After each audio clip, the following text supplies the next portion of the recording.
उत्तराखंड विधानसभा की तस्वीरें आप देख रहे हैं और अब से कुछ देर बाद कार्रवाई यहां पर शुरू होगी। विचार विमर्श किया जाएगा। जो विधेयक यूसीसी का आज विधानसभा की पटल पर रखा जाएगा और उस पर दोनों ही तरफ से कोशिश होगी कि सहमति बने और फिर आगे की प्रक्रिया को पूरा करने का प्रयास होगा। सरकार की लगातार ये कोशिश है कि जल्द से जल्द कानून के रूप में इस यूसीसी को यानी कि समान नागरिक संहिता को राज्य में लागू किया जाए, जो कि सब धर्मों को एक समान चलने के लिए प्रतिबद्ध करेगा। आपको बता दें, अगर मुस्लिम धर्म की बात करें तो उनका मुस्लिम पर्सनल लॉ है जिसको वो मानते हैं।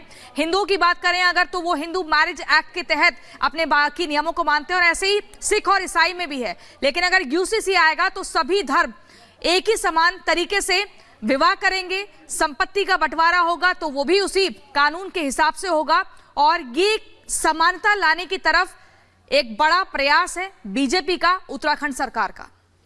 तो यूनिफॉर्म सिविल कोड बिल आज पेश किया जाना है। कुछ ही क्षणों का इंतजार। विधानसभा की ये तस्वीरें सीधे आप देख रहे हैं और कहा जा रहा है कि खुद मुख्यमंत्री पुष्कर सिंह धामी इस बिल को पेश करते हुए नजर आएंगे और कैबिनेट में इसके ड्राफ्ट पर पूरी तरीके से मोहर लग गई थी। जो ड्राफ्ट तैयार हुआ, जो मसौदा तैयार हुआ, पूरी तरीके से पास हुआ था। सदन में मेजोरिटी सरकारों ने भी मेजोरिटी और माननीय अध्यक्ष जी स्पीड से भी और दृष्टांत पेश किए गए हैं और देखने में आ रहा है कि नजरें बनती हैं और नजरों का जिक्र किया जाता है। सदन में विभिन्न चर्चाओं में विभिन्न विषयों पर उन नजीरों का, दृष्टांतों का जिक्र किया जाता है। लेकिन दुर्भाग्य है कि आज सदन संख्या बल को, हम जानते हैं संख्या बल के आधार पर इस विधेयक को पारित नहीं किया जा रहा था। लेकिन मैं आपसे निवेदन करना चाहता हूं माननीय अध्यक्ष कि यूसीसी जो विशेषज्ञ समिति की जो रिपोर्ट है उस पर पटल पर रहने का कहीं जिक्र नहीं किया गया है। उस मसौदे का कहीं पर भी उल्लेख इस एजेंडे में नहीं है और जिससे कि हमारे माननीय विधायक गुण दोष के आधार पर उसमें भाग लेते, चर्चा करते।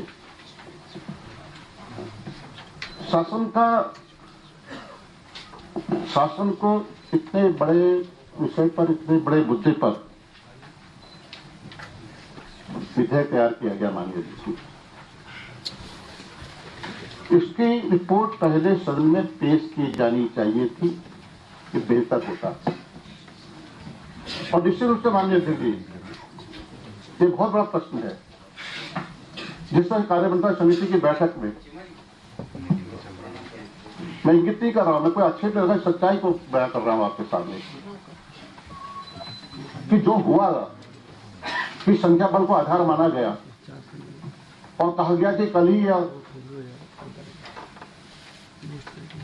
विधेयक के प्रारूप या मसौदा प्रस्तुतिकरण विधेयक प्रस्तुत कर होगा, उसके बाद ही इस पर चर्चा हो जाएगी। हमारा निवेदन था आप हमारी संरक्षक के राज्य में हमारा निवेदन था कि उसका ड्राफ्ट क्या है, उसका मसौदा कितना है, क्या कितने पन्नों का है, अध्ययन करने के लिए समय तो चाहिए। हम रेखांकित तो कर सकें इसमें क्या खामियां है, क्या कमियां है, क्या इसमें और इसमें सर्जित किया जा सकता है, इसका तो समय हमें मिलना चाहिए। और हमने कहा कि आज को आप प्रस्तुतिकरण करिए, उसके बाद कल इस पर चर्चा हो जाए, बेहतर होगा।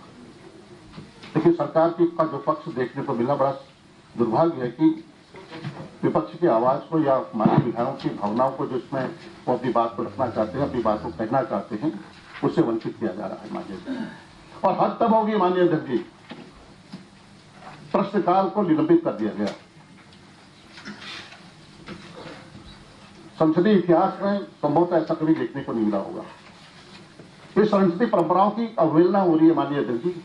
जो हमारी कार्य संचालन नियमावली है, इसमें सब इसी से कार्य संचालन नियमावली से ही सदन संचालित होता है माननीय जी।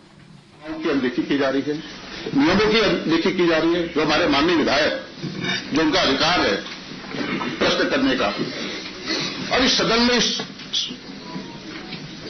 में इस पंचायत में अगर हमारे माननीय विधायक अपनी बात को यहां नहीं रखें तो कहां रखेंगे? आप प्रदेश जल रहा है माननीय अध्यक्ष जी, आप प्रदेश जल रहा है माननीय अध्यक्ष जी। कानून व्यवस्था पूरी तरह ध्वस्त हो चुकी है। लगातार जनप्रतिनिधियों की अनदेखी की जा रही है, अपमान किया जा रहा है माननीय अध्यक्ष जी। मैं इंगित नहीं करना चाहता, उन बात को इस तरह से नहीं जाना चाहता। आप भ्रष्टाचार का बोलबाला हो चुका माननीय। कानून व्यवस्था पूरी तरह ध्वस्त हो चुकी है। आपदा से पूरा प्रदेश प्रभावित है, पूरा पहाड़ प्रभावित है। पूरी तरह के हमारे जो मैदानी जनपद हैं, आज तो उनका पर्याप्त मुआवजा नहीं मिल पाया है।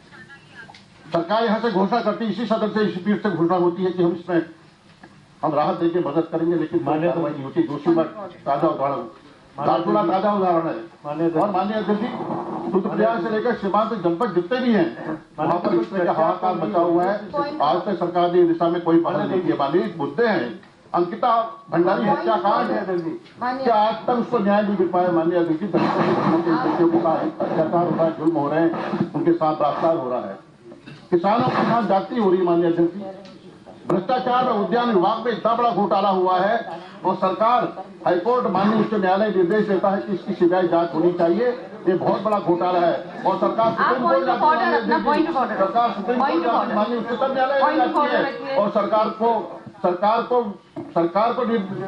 जाता है कि आखिर आप व्यवस्था का प्रश्न, तो माननीय हमारा कहना है कि चर्चा में भाग लेने के लिए पर्याप्त समय मिलना चाहिए, जिससे कि इसके गुण दोष क्या है, इसमें खामियां क्या है, कमियां क्या है, ये सब चर्चा में तब भाग ले सकें।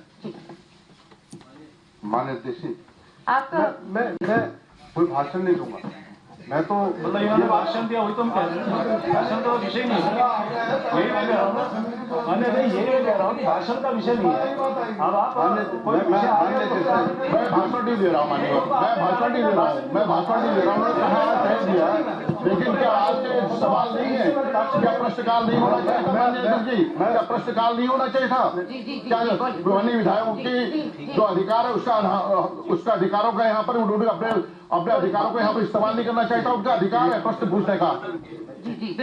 माननीय अध्यक्षा जी, सदन जो है कार्य संचालन नियमावली के अनुसार संचालित होता है और अध्याय 6 के कार्यक्रम, सदन में लिए जाने वाले कार्य की सूचना, सभा के किसी अधिवेशन के प्रारंभिक सप्ताह के लिए जाने वाले कार्य की सूचना विधानसभा सचिवालय को अधिवेशन प्रारंभ होने के कम से कम 15 दिन पूर्व शासन द्वारा दी जाएगी और तदनुसार प्रत्येक सप्ताह के अंतिम कार्य दिवस पर सदन के नेता अथवा मंत्री परिषद के कोई सदस्य प्रश्नों के उपरांत सदन को आगामी सप्ताह के में किए जाने वाले कार्य की सूचना देंगे। कार्य सूची नंबर 1, सचिव प्रत्येक दिन के कार्य की एक सूची तैयार करेंगे और उसकी प्रतिलिपि प्रत्येक सदस्य को के प्रयोग के लिए उपलब्ध कराई जाएगी। माननीय अध्यक्षा जी, मैं आपके संज्ञान में लाना चाहूंगा, ये पत्र